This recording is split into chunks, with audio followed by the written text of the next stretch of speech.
Welcome to In Conversation With. In this episode, we have a very special guest, the award recipient of the Toastmasters District 123 2022 Communications and Leadership Award, the none other than Mike Shoreman, the Unbalanced Paddleboarder. First, a little bit about the award.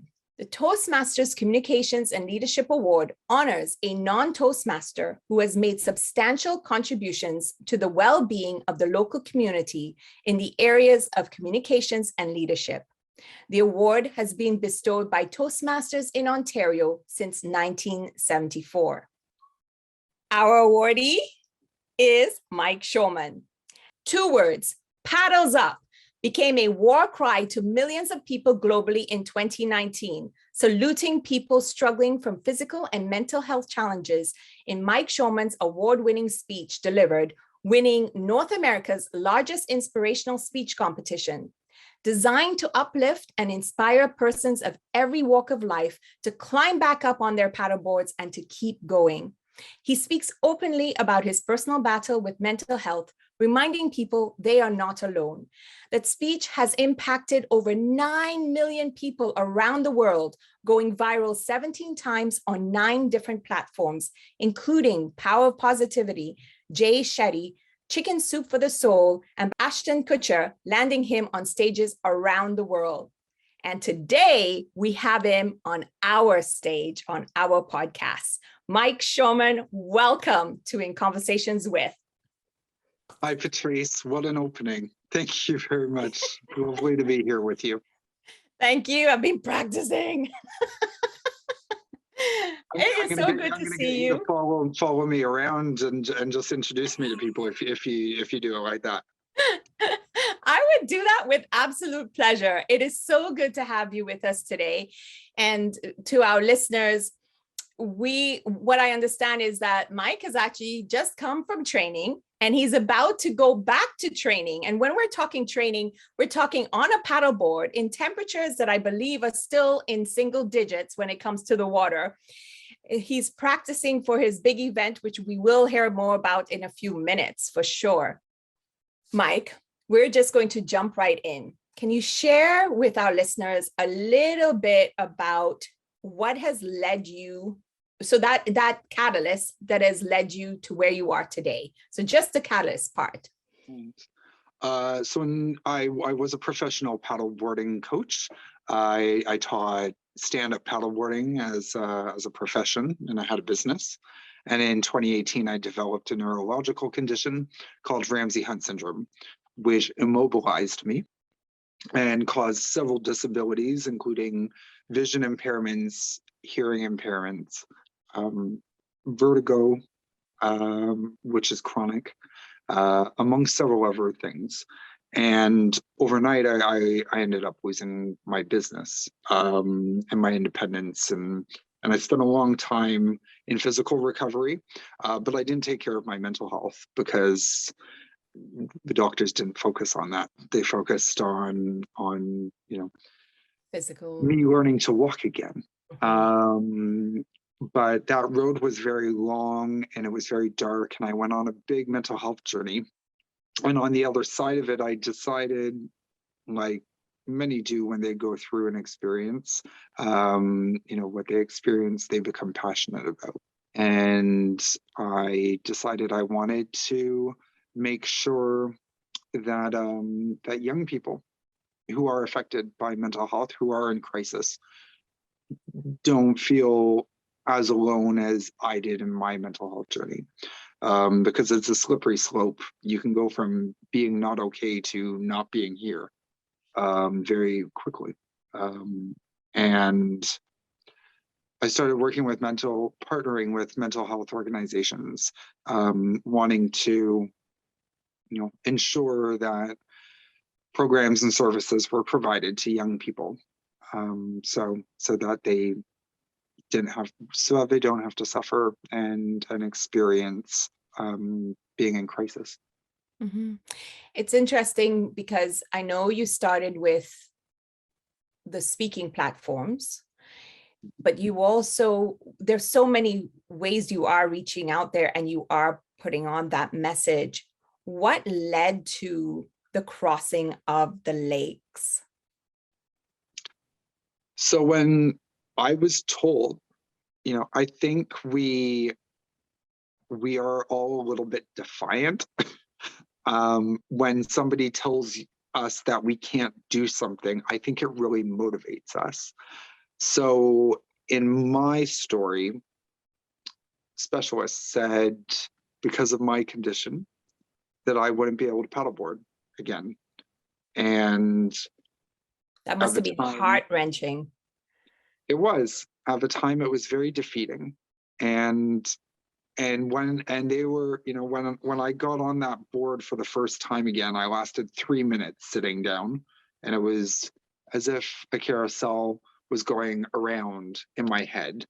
It put me on the couch for about a day and a half, being on the board, sitting down for 3 minutes. But a week later, I got on the board again.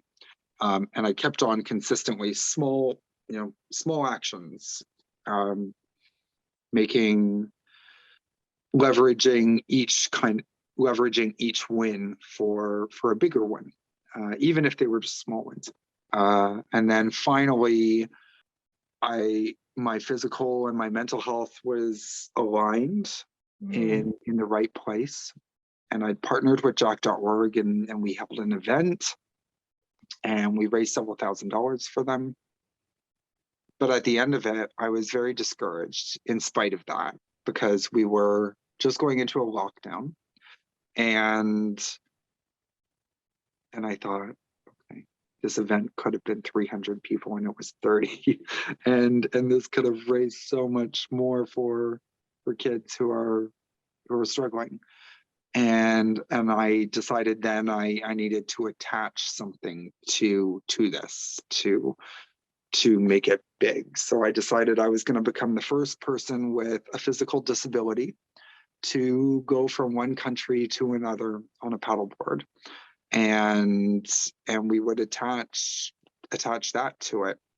And then I started looking, and I thought, okay, well, we're going to go from the United States to Canada. So the crossing was designed last year with the crossing of Lake Ontario, and I crossed 70 kilometers, and we raised, thank you, and we raised almost $60,000 for children, youth, kids in our community and across the country.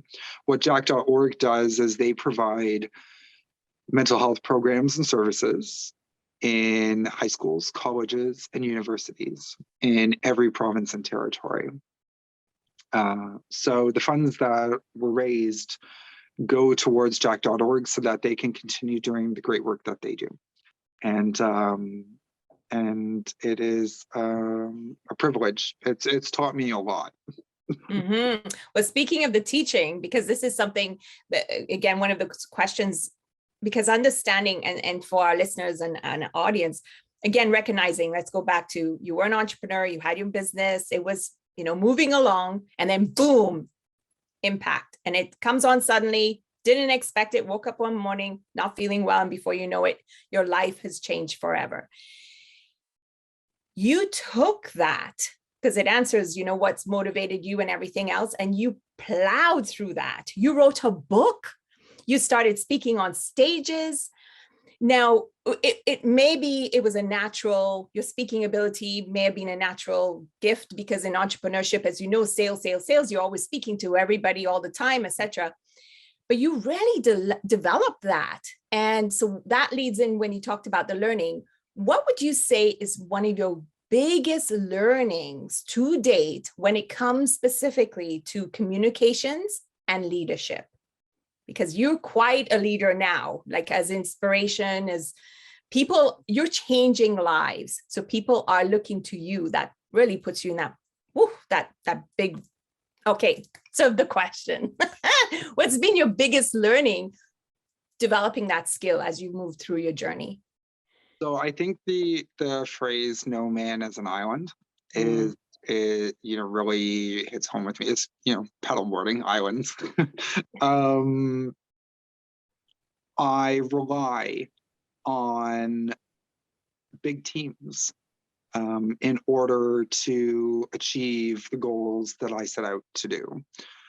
Last year, I had a team of 10. This year, I have a team of almost 50 that I am working with to ensure that these crossings happen this summer, from everyone from nutritionists and dietitians and trainers and mindset coaches and boat drivers and people who are going to be on the ground on the other side. And I think as entrepreneurs, many people are very talented who are entrepreneurs, in that they wear many hats. Mm-hmm. I know you do. And I think when you're used to doing that for a long time, it's a hard thing to let that go and to just trust the process of handing off responsibility to somebody else. But you can't, what I have learned is that I can't, my job is to go out there and cross the lakes. My job isn't to do everything else. I need to be mentally and physically strong enough to do it, and trust that my team has my best interests. Mm-hmm. I love that. So what I took away from there is, one, no one person is an island, and to trust in the process, more specifically the team that's built, whether you're building it or it naturally, organically comes around you. So that's amazing. It's so important. I would love, last question for you, for our listeners and our viewers. What is something you would like them to be left with? Like, what is that message you really hope when you stand on those stages, when they read through your pages, when they watch you cross those 5 lakes? What is it that you hope has reached them? What message? I think what I want people to see the most is that we are all capable of achieving extraordinary things. That it doesn't matter if you're, going back to what I was just talking about with building an extraordinary team. I don't own a boat. I can't afford a boat, but I have people who have donated me boats. I have people who are driving those boats. I think that we are all capable of dreaming big and setting out to achieve those and those goals that we set. And when we do that, you will find that you have supporters who want to help you, and to be grateful when that happens. I certainly am. And yeah, I think I just want people, of all abilities, whether you're able-bodied or you have an invisible if you have invisible disabilities like I do, or you're going through a physical or mental challenge, you are extraordinary, and it all comes from within. And you are amazing, and you can go out and achieve these things. I'm going to leave that right there. Mike, thank you so much for joining us in this episode. You are extraordinary. I love that. To our listeners, please, if you want to listen to some more or share Mike Shoreman's journey, you can find him online. You can find him on the Great Lakes. And if you like what you're listening to and you want to hear more, remember to subscribe to In Conversation With.